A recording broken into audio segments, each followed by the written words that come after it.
আসসালামু আলাইকুম, welcome to টেকটিউব IT. বন্ধুরা, আজকে আমি আপনাদের দেখাবো কিভাবে যে কোনো একটি ছবিতে গ্লোয়িং ইফেক্ট ক্রিয়েট করে ফটো ম্যানিপুলেশন করবেন, অর্থাৎ কিভাবে এই ছবিটাতে এ ধরনের গ্লোয়িং ইফেক্ট ক্রিয়েট করবেন। বন্ধুরা, এই ইমেজ দুইটার ডাউনলোড লিঙ্ক আমি আমার এই ভিডিওর ডেসক্রিপশন বক্সে দিয়ে রেখেছি, আপনারা সেখান থেকে ডাউনলোড করে নিয়ে প্র্যাকটিস করতে পারেন। প্রথমে আমি এখান থেকে এই বাটারফ্লাই ইমেজটাকে ড্র্যাগ করে এই ইমেজের উপর নিয়ে আসবো। এটাকে Ctrl+T প্রেস করে ট্রান্সফর্ম করে নিয়ে একটু ছোট করে নেব।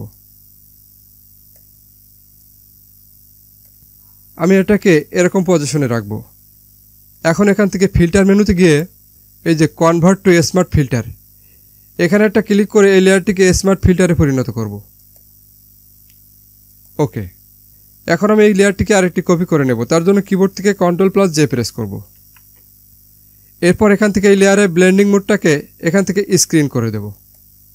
এরপর আবারও এখান থেকে এই ফিল্টার মেনুতে চলে যাব। ফিল্টার থেকে ব্লার, ব্লার থেকে গোশন ব্লার। এখান থেকে প্রথমে ব্লার রেডিয়াসটা 5 করে দেব। এরপর ওকে। এরপর উপরের লেয়ারটিকে আরেকটি কপি করে নেব। তার জন্য কিবোর্ড থেকে Ctrl+J প্রেস করব। এরপর এখান থেকে গোশন ব্লার অপশনে একটা ডবল ক্লিক করে এই ব্লার প্যানেলটি ওপেন করে নেব। এখন এখানে ব্লার রেডিয়াসটা 15 করে দেব। এরপর ওকে। এরপর আবার উপরের লেয়ারটিকে একটি কপি করে নেব। তার জন্য কিবোর্ড থেকে Ctrl+J প্রেস করব। এখন আবারও এই গোশন ব্লার অপশনে একটা ডাবল ক্লিক করে ব্লার প্যানেলটি ওপেন করে নেব। এখন এখানে ব্লার রেডিয়াসটি 150 করে দেব। এরপর ওকে। এখন এই ব্যাকগ্রাউন্ড লেয়ারটি বাদ রেখে বাদবাকি লেয়ারগুলো নিয়ে একটি গ্রুপ লেয়ার তৈরি করব। তার জন্য প্রথমে উপরের লেয়ারটিকে সিলেকশন করে কিবোর্ড থেকে শিফট কি প্রেস করে রেখে এই নিচের লেয়ারে একটা ক্লিক করব। দেখুন, এখন কিন্তু সবগুলো লেয়ার সিলেকশন হয়ে গিয়েছে। এখন এখান থেকে গ্রুপ আইকনে একটা ক্লিক করব। দেখুন, এখন কিন্তু সবগুলো লেয়ার একটি গ্রুপ লেয়ারে পরিণত হয়েছে। এখন এই গ্রুপ লেয়ারটিকে সিলেকশন রেখে এখান থেকে চলে যাব create a new fill or adjustment লেয়ারে। এখান থেকে হিউ বাই স্যাচুরেশন এই অপশনে একটা ক্লিক করব। প্রথমে এখান থেকে এই কালারাইজ বক্সে একটা চেক মার্ক দিয়ে দেব। এরপর এখান থেকে এই আইকনে একটা ক্লিক করব। এখন এখান থেকে স্যাচুরেশনটি বাড়িয়ে 80 থেকে 90 করে দেব। আমি 90 করে দিলাম। এরপর হিউটি বাড়িয়ে এখান থেকে 60 থেকে 70 করে দেব। আমি 65 করে রাখলাম। এই অবস্থায় রেখে প্যানেলটি ক্লোজ করে দিচ্ছি। এখন আমি নিচের এই ব্যাকগ্রাউন্ড লেয়ারটিকে সিলেকশন করব। এরপর create a new fill or adjustment লেয়ারে একটা ক্লিক করে এখান থেকে এক্সপোজার প্যানেলটি ওপেন করে নেব। এখান থেকে এই এক্সপোজার স্লাইডারটি একটু মাইনাস করে দেব। তো এক্সপোজারটি আমি এরকম অবস্থায় রাখলাম। এরপর এখান থেকে নিচে স্লাইডারটি সামান্য একটু প্লাস করে দেব। তো এই অবস্থায় রেখে আমি এখান থেকে প্যানেলটি ক্লোজ করে দিচ্ছি। এরপরে এক্সপোজার লেয়ারটি আপাতত একটু হাইড করে রাখবো। এরপর নিচের লেয়ারটিকে সিলেকশন করে এখান থেকে চলে যাব সিলেক্ট মেনুতে। সিলেক্ট থেকে সাবজেক্টে একটা ক্লিক করে এখান থেকে সাবজেক্টটিকে সিলেকশন করে নেব। দেখুন, এখন কিন্তু ছবির সাবজেক্টটি সিলেকশন হয়ে গিয়েছে। এখন আমি এক্সপোজার লেয়ারটি আবার শো করে দেব। এখন আমি টুলবক্স থেকে এই ব্রাশ টুলটি সিলেকশন করে নেব। এখান থেকে ব্রাশ টুলের অপাসিটিটা একটু কমিয়ে দেব। আমি এটাকে কমিয়ে 50 করে রাখলাম। এরপর এখান থেকে ফ্লোটি কমিয়ে 10 অথবা তার নিচে করে রাখবো। আমি এখানে ফ্লো 6% করে রাখলাম। এখান থেকে ব্রাশের হার্ডনেসটাও একটু কমাতে হবে। তো ব্রাশের হার্ডনেসটা অলরেডি কমানোই আছে, এই অবস্থায় থাকবে। এরপর এখানে ফরগ্রাউন্ড কালারটি ব্ল্যাক এবং ব্যাকগ্রাউন্ড কালারটি হোয়াইট এভাবেই থাকবে।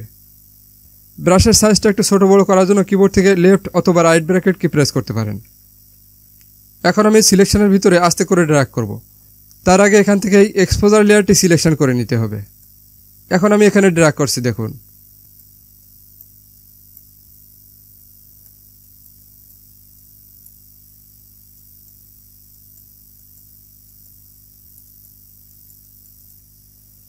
অপাসিটিটা একটু বাড়িয়ে নিই।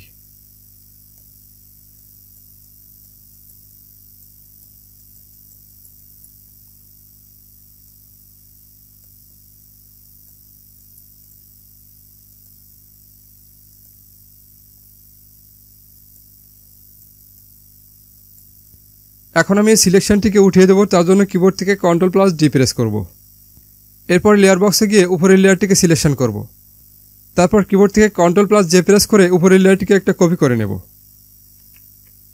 এখন উপরের লেয়ারটি ড্র্যাগ করে এখান থেকে গ্রুপ লেয়ারের নিচে নিয়ে আসব।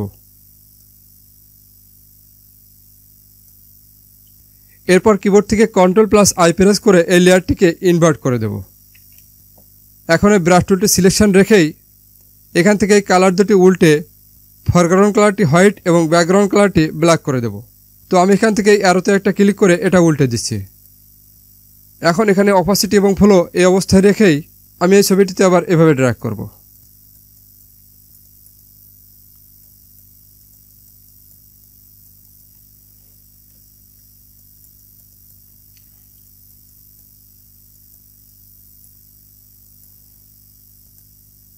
অপাসিটিটি একটু বাড়িয়ে নিই।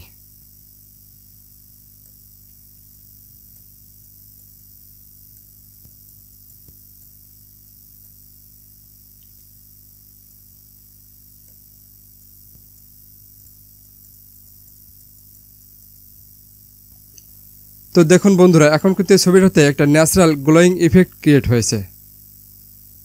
এখন আমি এই লেয়ার বক্স থেকে সবগুলো লেয়ারকে মার্জ করে দেব। তার জন্য আমি সবগুলো লেয়ার সিলেকশন করে কিবোর্ড থেকে Ctrl+E প্রেস করব। তো দেখুন বন্ধুরা, আমরা কত সহজেই একটি গ্লোয়িং ইফেক্ট ক্রিয়েট করে ফেললাম। তো বন্ধুরা, আশা করছি ভিডিওটি আপনাদের অনেক ভালো লেগেছে। আর ভালো লাগলে অবশ্যই ভিডিওতে লাইক, কমেন্ট, শেয়ার করতে ভুলবেন না। তো আজ এ পর্যন্তই, দেখা হবে আবারও নতুন কোনো টিউটোরিয়ালে। সে পর্যন্ত ভালো থাকুন। আল্লাহ হাফেজ।